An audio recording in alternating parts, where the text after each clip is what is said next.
Assassin's Creed Shadows just slashed its way into 2025, and it's the feudal Japan adventure we've been begging for since the series began.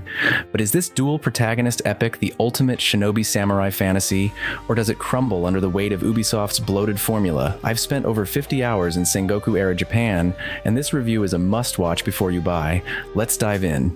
Hey Assassins, today we're slicing into Assassin's Creed Shadows, the 14th mainline entry in Ubisoft's iconic series, released on March 20th, 2025 for PS5, Xbox Series X et Rs, and PC. Developed by Ubisoft Quebec, this stealth action RPG finally brings us to 16th century Japan with two protagonists, Shinobi Naoe and Samurai Yasuke, promising to blend classic AC stealth with modern RPG flair. With an 82 Metascore on PS5 and mixed fan reactions, does Shadows live up to nearly 2 decades of hype? We'll cover gameplay, story, visuals, performance, and more. Hit that like button and subscribe for more gaming deep dives. Let's kick things off with gameplay because Shadows absolutely delivers here. Naoe and Yasuke offer two wildly different playstyles that make every mission feel fresh. Naoe is the stealth queen. Her shinobi toolkit includes a hidden blade, kunai, smoke bombs, and a grappling hook that makes parkour smoother than ever. The new light and shadow system is a game changer. At night, you can use dynamic lighting to stay hidden, and it feels like the best stealth in the series since Ezio's days. I've had moments where I'd crawl through grass, go prone under a pond, and take out an entire patrol without a sound. It's that good. Fans on X have called the stealth the strongest in 18 years, and I'm inclined to agree. Yasuke, on the other hand, is a powerhouse. His samurai combat is brutal. Think Valhalla's Eivor, but with more weight. Swinging his katana or kanabo feels impactful, and he can shrug off hits that would crush Naoe. I loved switching to Yasuke to storm a castle I'd failed to infiltrate as Naoe. Payback never felt so sweet. The combat's rock-paper-scissors system, light attacks, heavy attacks, and parries adds depth, though some fans on Steam have called it lacking strategy if you spam attacks. I disagree. It rewards timing, especially on harder difficulties. The story is where Shadows stumbles a bit. Set in the Sengoku period, you follow Naoe, a shinobi seeking revenge after her village is destroyed by Oda Nobunaga's forces, and Yasuke, a historical black samurai serving Nobunaga while navigating his outsider status. Their personal stories are the highlight. Naoe's quest for justice and Yasuke's struggle with identity are heartfelt, with some fans on X calling Yasuke one of the best AC protagonists ever. The broader plot, though, gets bogged down in daimyo drama and political intrigue that feels straight out of a Shogun rerun. It's not bad, there's plenty of morally complex moments, and the Assassin-Templar conspiracy fits snugly into Japan's chaos. But the writing isn't groundbreaking. IGN noted the story overflows with cliches, and I felt that too. The pacing drags in the middle, with lengthy flashbacks that had me itching to get back to gameplay. Cutscenes are a letdown. Stiff animations and wooden dialogue delivery make some scenes feel like a stage play gone wrong, though the Japanese voice acting in immersion mode is phenomenal, with fans praising it as the best in the series. The open world is where Shadows truly shines and occasionally stumbles. Feudal Japan is breathtaking. Cherry blossoms, winding Kyoto streets, and castles poking through treetops look like a Kurosawa film brought to life. The dynamic weather and seasons are next level. Autumn leaves swirl in the wind, snow slows your movement, and rain makes rooftops slick. I've played on PS5, and after 15 hours, I'm still stopping to admire the scenery. It's the most beautiful game I've ever seen, as The Guardian put it.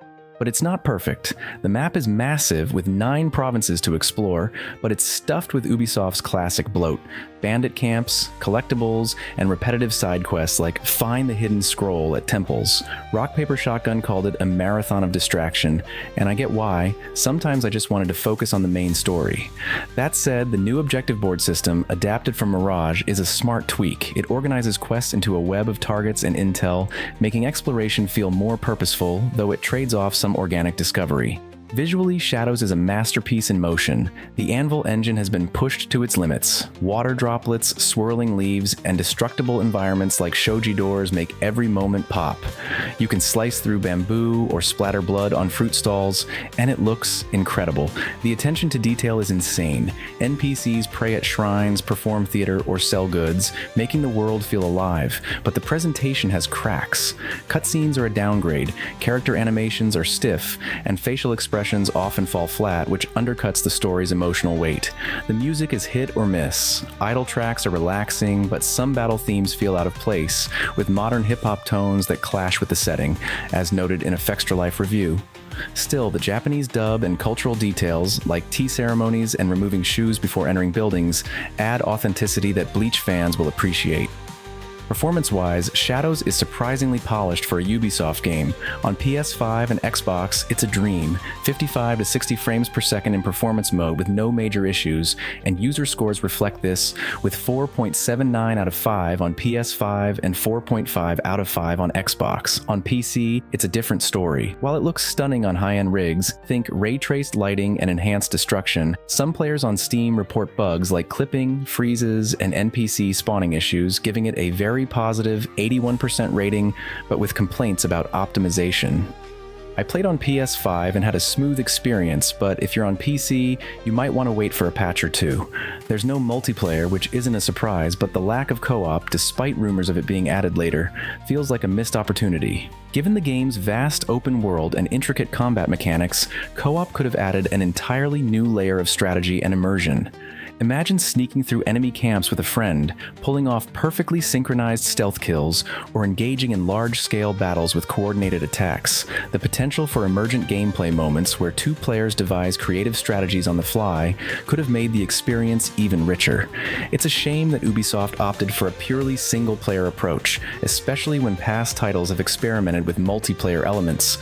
Whether a future expansion or update might introduce co-op remains uncertain, but for now, those hoping to team up will have to look elsewhere. So, is Assassin's Creed Shadows worth your $70? For me, it's a strong yes, but with caveats. The stealth and combat are the best in years, the world is a visual masterpiece, and Naoi and Yasuke are fantastic protagonists. But the bloated open world, uneven story, and PC issues hold it back from being a series peak. I'm giving it an 8.5 out of 10 on PS5, a return to form that blends the best of classic Assassin's Creed with modern RPG elements. As Tom's Guide called it, this is the best entry since Ezio, and I can see why. The game's rich historical setting, deep stealth mechanics, and fluid combat make it an absolute treat for longtime fans. That said, the overwhelming amount of side content can sometimes feel like busy work, and the main story, while engaging, doesn't always maintain its momentum. If you're a Bleach fan looking for a samurai shinobi crossover, you'll love the setting's vibe, though it's not as tight or emotionally gripping as Ghost of Tsushima. The attention to historical detail, from the intricate feudal-era Japan setting to the presence of real-life figures like Yasuke, adds an extra layer of immersion. Still, Shadows sometimes struggles with balancing realism and fun, occasionally falling into Ubisoft's tendency of overwhelming players with too many icons on the map. On console, it's a must-play, delivering a smooth and visually stunning experience. On PC, you might want to wait for fixes, as optimization issues could sour the experience. If Ubisoft can address the bugs and performance problems in the coming months, this could be one of the best Assassin's Creed games in recent memory. What do you think? Did Shadows reignite your love for AC? Are you enjoying the new setting and dual protagonists? Drop your thoughts in the comments and let's keep the conversation going. That's my Assassin's Creed Shadows review. If you found this helpful, smash that like button, subscribe, and ring the bell for more gaming content. I'll be covering more tips, hidden details, and future updates, so stick around. Until next time, stay hidden in plain sight.